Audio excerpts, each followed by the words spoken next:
ایک تو یہ ہے کہ اللہ تعالیٰ نے قرآن میں دنیا کو صرف دنیا کا ذکر کر کے سمجھایا، اس کی حقیقت بتائی۔ ایک اور طریقہ ہوتا ہے کسی بات کے سمجھانے کا،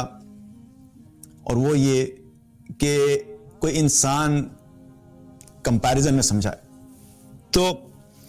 جو کمپیریزن میں سمجھایا جاتا ہے نا کسی چیز کو، اس بات کے سمجھنے میں ایک تو آسانی بھی ہوتی ہے، اور جب آپ کسی چیز کے حقیر اور کمتر ہونے کو ثابت کرنا چاہتے ہیں تو کمپیریزن میں اس کی حقارت کا اندازہ بھی ہوتا ہے۔ مثال کے طور پہ میں آپ سے یہ کہتا ہوں کہ یہ موبائل ہے، اور اس موبائل کے بارے میں آپ کو بتاؤں کہ یہ جو موبائل ہے یہ کوئی اتنا اچھا موبائل نہیں ہے، اور کیونکہ اس کے اندر جو ہے وہ پروسیسر جو ہے 1 GB کا ہے، اور اس کی جو میموری ہے وہ 5 GB کی ہے، اور اس کا کیمرہ جو ہے 1 میگا پکسل ہے۔ تو میں اس کے بارے میں آپ کو بتا سکتا ہوں تو آپ کہیں گے ہاں ٹھیک ہے، واقعی کوئی اتنا اچھا نہیں ہے۔ لیکن آپ کو میں اگر کہوں کمپیریزن میں کہ دیکھیں، میں آپ کو بتاتا ہوں جی کہ یہ 2 موبائلز ہیں، اور ان 2 موبائلز میں سے یہ والا جو موبائل ہے یہ بہت بہتر ہے، اور یہ والا اتنا اچھا نہیں ہے۔ اور یہ جو موبائل ہے اس کی جو میموری ہے وہ 16 GB ہے، اور اس کی جو سٹوریج ہے وہ 256 GB ہے، اس کا جو کیمرہ کا یہ ہے، اور اس کی پرائس اتنی ہے۔ اور اس کے کمپیریزن جب یہ بتاؤں گا تو آپ کو ایک تو پہلے اس کا پتا تھا کہ ٹھیک ہے اتنا اچھا نہیں ہے، لیکن جب اس کے کمپیریزن میں بتایا تو آپ کو لگے کہ واقعی اس کے مقابلے میں اس کی کوئی حیثیت نہیں ہے۔ تو اللہ تعالیٰ نے بھی ایک کچھ جگہوں پہ دنیا کو صرف دنیا کے طور پہ ڈسکرائب کیا سمجھانے کے لیے، اس کی حقارت کو بتانے کے لیے کہ یہ کوئی ویلیوبل چیز نہیں ہے، اور پھر کچھ جگہوں پہ اللہ تعالیٰ نے دنیا اور آخرت کے کمپیریزن میں بتایا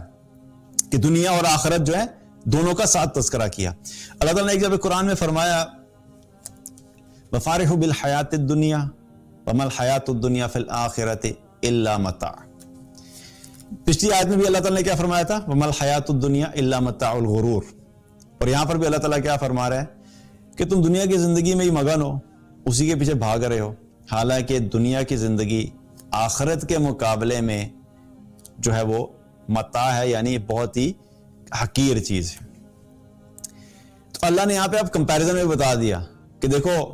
جس دنیا کو تم حقیقت سمجھ رہے ہو، اور جس کے پیچھے تم بھاگ رہے ہو، جس کے پیچھے تم پاگل ہوئے ہو، دیوانے ہوئے ہو، اور تمہیں یہ بھی نظر نہیں آ رہا کہ میں دنیا میں کیوں آیا تھا، میرا رب کون ہے، میں نے مر کے کدھر جانا ہے، میری زندگی کا مقصد کیا ہے، اور تم پاگلوں کی طرح بھاگ رہے ہو، تو یاد رکھنا کہ جس چیز کے پیچھے تم بھاگ رہے ہو اور جو آنے والی چیز آخرت ہے،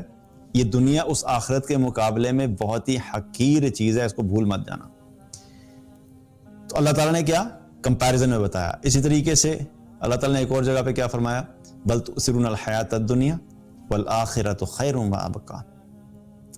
کہ تم دنیا کی زندگی سے بڑے متاثر ہوتے ہو، اس کا بڑا اثر لیتے ہو، اس کو تم بڑی ویلیو دیتے ہو، بڑی اہمیت دیتے ہو، حالانکہ آخرت کی زندگی بہتر بھی ہے اور ہمیشہ رہنے والی بھی ہے اور باقی رہنے والی بھی ہے۔ تو اللہ نے پھر کمپیریزن میں بتا دیا کہ دیکھو دنیا کے پیچھے مت بھاگو، یہ ختم ہو جائے گی، یہ عارضی ہے، یہ پرماننٹ چیز نہیں ہے، یہ ٹیمپریری ہے، تم یہاں پہ ایک ٹرانزٹ کے طور پہ ہو، ایک تھوڑے عرصے کے سٹے کے لیے آئے ہو، تم کہاں سے چلے تھے اور کہاں پہنچے اس دنیا میں، اور پھر تم نے الٹیمیٹلی دوبارہ واپس چلے جانا ہے۔ تو یہ ایک ٹرانزٹ ہے، تھوڑا سا وقت ہے، اس کو ٹرانزٹ ہی سمجھو، یہ تھوڑا سا ٹائم ہے، اس کو تھوڑا ہی سمجھو، اس کو ہمیشہ کی زندگی مت سمجھو، کیونکہ آخرت کی زندگی ہے جو اس سے بہت بہتر ہے، اور بہتر بھی ہے اور ہمیشہ رہنے والی بھی ہے۔ یہاں پہ تو تم نے جتنی مرضی اچھی زندگی گزار لی، 70 سال 80 سال 90 سال 100 سال کے بعد تو چلے ہی جانا ہے، تو وہ ساری زندگی چاہے اعلیٰ ترین گزاری تھی لیکن اس دنیا کو چھوڑ کے چلے جاؤ گے، اور پھر اس کے بعد ایک آنے والی زندگی ہے جو ہمیشہ کی زندگی ہے، جو بہتر بھی ہے، اور اس کے لیے تم نے کچھ نہیں کیا، تو اس کو مت بھول جانا۔ تو اللہ نے کمپیریزن میں بتا دیا کہ دیکھو دنیا کی زندگی آخرت کے مقابلے میں بڑی حقیر چیز ہے، اس چیز کو اپنے ذہن میں رکھ کے گزارو، اور اس چیز کو اتنی ویلیو دو جتنی اس کو ویلیو دینی چاہیے۔ جو حقیر چیز ہے اس کو اسی لیول پہ رکھو، اور جو اعلیٰ چیز ہے اس کو اس کے لیول پہ رکھو، اور حقیر چیز کے اوپر جتنا وقت گزارنا ہے اس کو اتنا وقت دو، اور اعلیٰ چیز کے لیے جتنا وقت گزارنا ہے اتنا وقت دو۔ اس حقیر چیز میں جتنا عرصہ رہنا ہے اس کے حساب سے تیاری رکھو، اور اس اعلیٰ جگہ پہ جتنا عرصہ رہنا ہے ہمیشہ رہنا ہے اس کو اس حساب سے اس کے لیے تیاری کرو۔ تو اللہ تعالیٰ نے کمپیریزن میں دونوں کا ذکر کیا، اور اسی طریقے سے پھر رسول اللہ صلی اللہ علیہ وسلم نے بھی کمپیریزن میں سمجھایا۔ آپ صلی اللہ علیہ وسلم نے دنیا اور آخرت کی جو ہے وہ مثال بتاتے ہوئے کہ دنیا کیسی اور آخرت کتنی ہے، ایک حدیث میں آتا ہے آپ صلی اللہ علیہ وسلم نے فرمایا کہ دنیا کی زندگی آخرت کے مقابلے میں ایسا ہی ہے کہ جیسے کوئی شخص سمندر میں انگلی ڈالے اور انگلی ڈال کے نکال لے، تو جتنا پانی اس کی انگلی کے ساتھ لگا رہ جائے گا یہ دنیا کے ہے اس سمندر کے مقابلے میں جو کہ آخرت کی طرح ہے۔ تو یہاں پر کیا پتہ لگا کہ اگر آپ سوچیں کہ ذرا سمندر میں انگلی ڈال کے نکالیں گے تو کتنا پانی نکلے گا، وہ تو پانی بھی نہیں ہوگا، انگلی کے اوپر ہلکی سی ایک تری سی ہوگی، وہ بھی ایک تھوڑی سی ٹائم میں خشک ہو جائے گی۔ اور اس کو فرمایا کہ یہ دنیا ہے اور آخرت اس سمندر کی طرح ہے، تو دنیا اور آخرت کا کوئی کمپیریزن بنتا ہے؟ اس ایک ذرا سی تری اور ایک سمندر، there is no comparison۔ اور ہم کرتے کیا ہیں کہ جو اس تری کی طرح چیز ہے اس کے پیچھے ہم اپنی زندگی کا 90-95% حصہ اس کو لگا دیتے ہیں کہ اس کو بہتر کر لیں، اور جو سمندر کی طرح آنے والی زندگی ہے اس کے لیے کوئی وقت ہی نہیں ہے۔ تو یہ کوئی عقل کی بات نہیں ہے کہ انسان ایک ایسی چیز جو کہ بالکل زیرو کی طرح ہے اس چیز کے اوپر فوکس کرے اور اس چیز کو بھول جائے جو ہمیشہ کے لیے ہے۔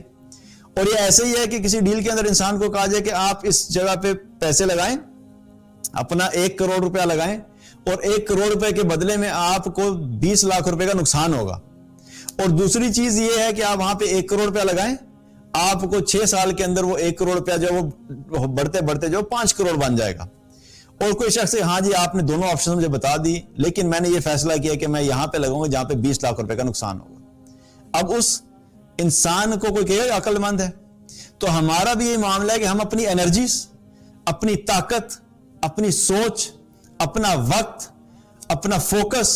ہر چیز اس دنیا پہ لگائے ہوئے ہیں جس نے الٹیمیٹلی ہاتھ سے نکل جانا ہے، یہ چھوٹ جائے گی، یہ ختم ہو جائے گی۔ اور اس چیز کے بارے میں جو کہ آنے والی ہمیشہ رہنے والی ہے ہم اس کے اوپر نہ فوکس کرتے ہیں، نہ اپنی انرجیز لگاتے ہیں، نہ تیاری کرتے ہیں، اور پھر الٹیمیٹلی کیا ہوگا جب یہاں سے جائیں گے تو یہ بھی ہاتھ سے چلی گئی